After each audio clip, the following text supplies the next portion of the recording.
Kindness is a beautiful thing. It reflects the love, grace, and compassion we carry within us. It is the light that we bring into the world, the way we extend warmth to those who need it. But kindness, when given without wisdom, can become a burden. When you continuously pour from your cup without stopping to refill it, when you give to everyone without discernment, when you become the person who always says yes but never pauses to ask, is this draining me?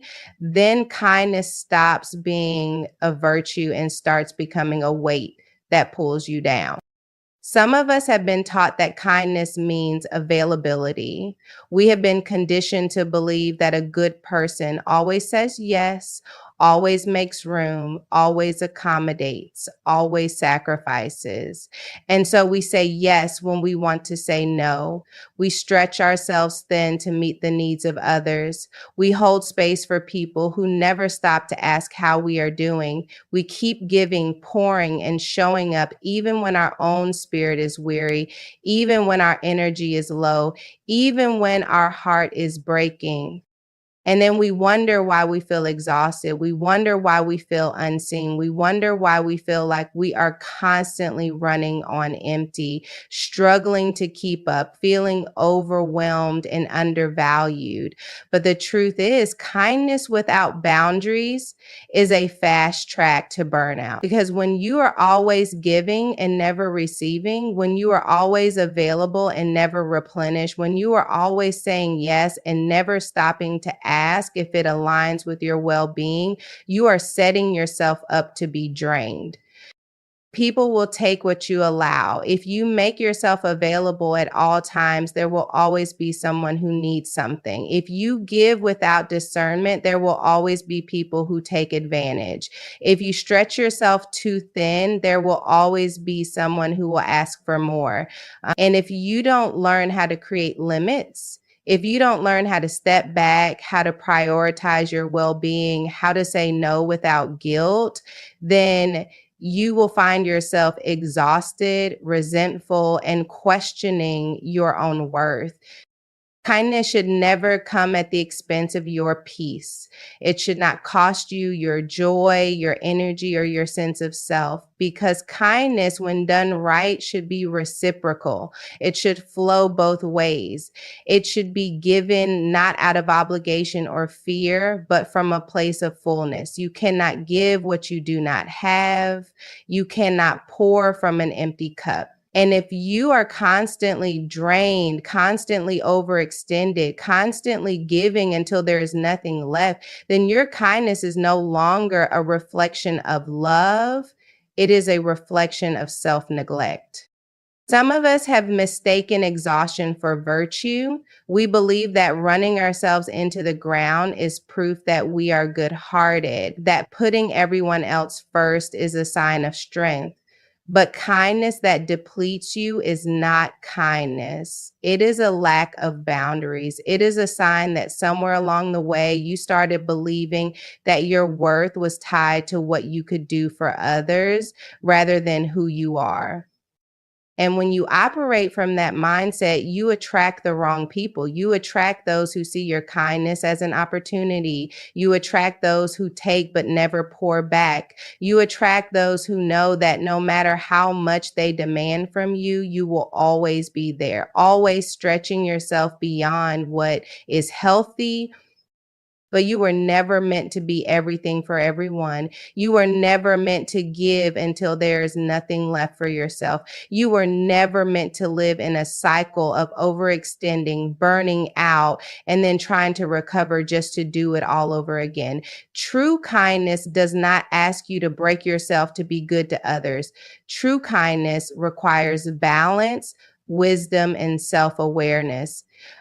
Because when you start setting boundaries, when you start recognizing your own worth, when you start being selective about where and how you give your kindness, everything shifts. You start to see who truly values you. You start to notice who respects your time, your energy, your heart. You start to create space for the relationships that are mutual, the people who pour back into you, the connections that don't just take, but also give. And when you operate from that place, when you protect your kindness, when you guard your heart, when you stop saying yes out of obligation and start saying yes from a place of overflow, then kindness is no longer a burden. It is no longer something that drains you. It is no longer something that leaves you exhausted. Instead, it becomes what it was always meant to be, a gift, a reflection of love, an extension of who you are, given in wisdom, not out of depletion. Not everyone deserves access to you. That's not arrogance, that's wisdom. That's discernment. That's understanding that your time, your energy, your love, your kindness, and your presence are valuable. Too often, we move through life giving unrestricted access to people who haven't proven they can handle the weight of who we are. We allow too many people to get close, to take up space in our minds, to influence our emotions, and to drain our energy simply because we feel obligated to be available. But you were never meant to be available to everyone. You were never meant to allow just anyone into the deepest parts of your life. Access to you is a privilege, not a right. And when you understand that, you begin to move differently. You stop explaining yourself to people who are committed to misunderstanding you. You stop giving your time to those who only show up when they need something. You stop letting people drain you with their chaos, their inconsistencies, and their empty words. Because the truth is, not everyone comes with good intentions. Not everyone who smiles at you is for you. Not everyone who claps for you is genuinely happy for you. Some people are only connected to you for what they can get. They don't see your heart. They see your resources.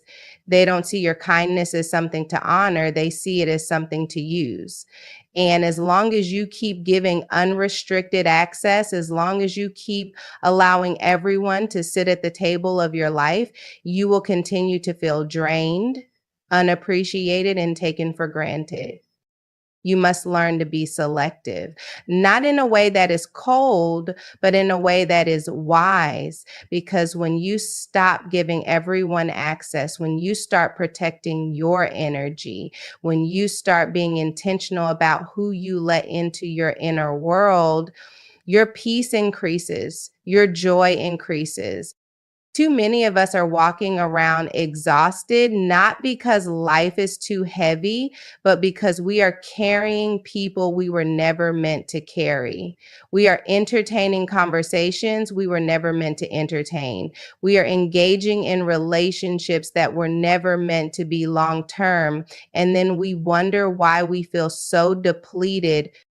Not everyone deserves to know your struggles. Not everyone deserves to be in your home. Not everyone deserves to have your phone number. Some people should only have access to you in small, measured doses. Some people should only hear from you in passing at a distance. Some people should not be allowed near your peace, your heart, or your dreams. Because when you allow the wrong people access, you invite unnecessary stress into your life. You open the door to people who gossip about you when you're not around. You give space to those who manipulate, who take, who drain, who distract. And you don't have time for that. You don't have time to explain yourself to people who refuse to see you clearly. You don't have time to invest in relationships that are not mutually beneficial. You don't have time to pour into people who only show up when they're thirsty, but never return to refill the cup they drank from. Some of you have been feeling drained, not because you're weak, but because you haven't been guarding your access. You have allowed too many voices into your head. You have let too many people have influence over your emotions. You have given too much time to people who don't value it. And it's time to change that. It's time to be intentional. It's time to be selective. It's time to understand that you are not for everyone and everyone is not for you. And that is okay. The right people will honor your boundaries. The right people will respect your time. The right people will add to your life, not just take from it. The right people will pour into you just as much as you pour into them. But the wrong people will take as long as you let them. The wrong people will drain you without a second thought. The wrong people will use your kindness and then walk away when it no longer benefits them. And if you don't start guarding your access, you will continue to find yourself in cycles of frustration, disappointment, and exhaustion. You are valuable. Your time is valuable. Your energy is valuable. And if you continue to allow just anyone to have full access to you, you will continue to pay the price. Not everyone is meant to be in your life long term. Some people are seasonal. Some people were only meant to teach you a lesson and then leave.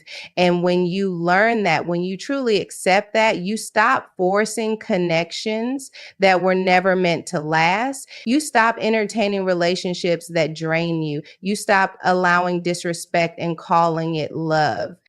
You were never meant to be accessible to everyone. Your heart, your time, your energy, those are precious things. And it's time to start treating them as such. Kindness is a powerful thing. It has the ability to heal wounds, to restore hope, to create bridges where there were once walls. It is the language of love, the expression of grace, the evidence of a heart that chooses to see the best in others. But what happens when kindness costs you your peace? What happens when your heart is so open to giving that you forget to guard your own well-being? What happens when your kindness is not reciprocated, but rather taken for granted, drained, and misused? Too many of us have been taught that being kind means saying yes to everything and everyone. We have been conditioned to believe that we should always be available, always accommodating, always willing to go the extra mile, even when it leaves us feeling exhausted, unappreciated, and emotionally depleted. We have mistaken overextending ourselves for love. We have confused self sacrifice with self worth. And in doing so, we have allowed kindness to rob us of our peace. But here's what you need to know. True kindness does not require you to neglect yourself. It does not ask you to constantly give while receiving nothing in return. It does not demand that you exhaust your energy, compromise your boundaries, or silence your own needs just to make others comfortable. If kindness is costing you your peace, then what you are practicing is not kindness, it is self-abandonment. Your peace is too valuable to trade away for the sake of pleasing people who do not respect your limits. Your mental and emotional well-being are too important to sacrifice in order to avoid disappointing others. You do not have to say yes to every request, every invitation, every demand on your time and energy. You do not have to keep giving to people who only know how to take, and you do not have to apologize for protecting your own spirit. Because the truth is, not everyone deserves your kindness in unlimited measure. Some people will take your generosity and exploit it. Some will mistake your gentleness for weakness. Some will keep drawing from your well without ever stopping to pour back into you. And if you are not careful, if you do not learn how to set boundaries, how to say no without guilt, how to prioritize your own well-being, you will find yourself drained, resentful, and disconnected from the very peace that sustains you. You were never meant to be everything for everyone. You were never meant to be a limitless source of energy for people who refuse to take responsibility for their own lives. You were never meant to carry burdens that are not yours to bear. Kindness should be a gift, not a demand. It should flow from a place of abundance, not exhaustion. It should be given in wisdom, not out of obligation or fear. When you begin to understand this, everything shifts. You start to realize that saying no is not unkind, it is necessary. That protecting your peace does not make you selfish, it makes you wise. That you can love people and still have boundaries. That you can be compassionate without allowing yourself to be used. That you can be kind without constantly depleting yourself. Your peace is your power. It is the foundation of your clarity, your strength, your ability to pour into others from a place of wholeness rather than depletion. And if someone only values your kindness when it comes at the expense of your peace, then they do not truly care for you. They care for what they can get from you. Some of us have been living in cycles of exhaustion because we have been too afraid to set limits. We have been saying yes when we wanted to say no. We have been showing up for people who wouldn't do the same for us. We have been tolerating relationships that leave us feeling drained rather than fulfilled. But that stops when you decide that your peace is worth more than people pleasing. It is time to stop feeling guilty for protecting your energy. It is time to stop apologizing for choosing yourself when necessary. It is time to stop confusing self-sacrifice with love, because real love, true, healthy, God-centered love does not ask you to destroy yourself for the sake of others. Real love recognizes that your peace matters, that your well-being is important, that you cannot continue to pour from an empty cup. Kindness is not just about what you give to others, it is also about what you give to yourself. And if you are constantly extending grace to everyone but yourself, if you are constantly meeting the needs of others while neglecting your own, if you are constantly giving and never receiving, then you are not practicing kindness. You are practicing self-neglect. It is time to redefine what kindness means. It is time to recognize that your kindness should be rooted in wisdom, not guilt. That it should be given freely, but not without boundaries. That it should bring peace, not take it away. Because when kindness costs you your peace, when it leaves you feeling empty instead of fulfilled, when it forces you to carry more than you are meant to bear, then it is no longer kindness. It is a weight you were never meant to carry. Kindness is a gift, but it should never come at the cost of your peace. Too often, we stretch ourselves thin, trying to be everything for everyone, believing that love means constant self-sacrifice. But true kindness is not about depletion, it is about balance. It is about giving from a place of abundance, not obligation. It is about knowing when to extend your heart and when to protect it. When you begin to understand that not everyone deserves unlimited access to you, everything shifts. You start to move differently. You stop apologizing for setting boundaries. You stop feeling guilty for prioritizing your well-being. You stop confusing kindness with being a doormat, because the truth is, people who truly value you will honor your limits. They will respect your peace. They will understand that real love does not demand self-abandonment. Your energy is sacred. Your time is valuable. Your spirit is worth protecting. And if kindness is draining you, if it is pulling you away from your purpose, if it is leaving you feeling used and unappreciated, then it is no longer kindness. It is self-neglect. So choose to be kind, but also choose to be wise. Love people, but love yourself too. Give, but do not let yourself be depleted. Serve, but do not become a servant to those who do not respect you. Walk in compassion, but do not confuse it with obligation, because real kindness, true soul nourishing kindness, flows from a place of peace, not exhaustion. And when you learn to honor your own peace, you will discover that your kindness carries more power, more purpose, and more meaning than ever before.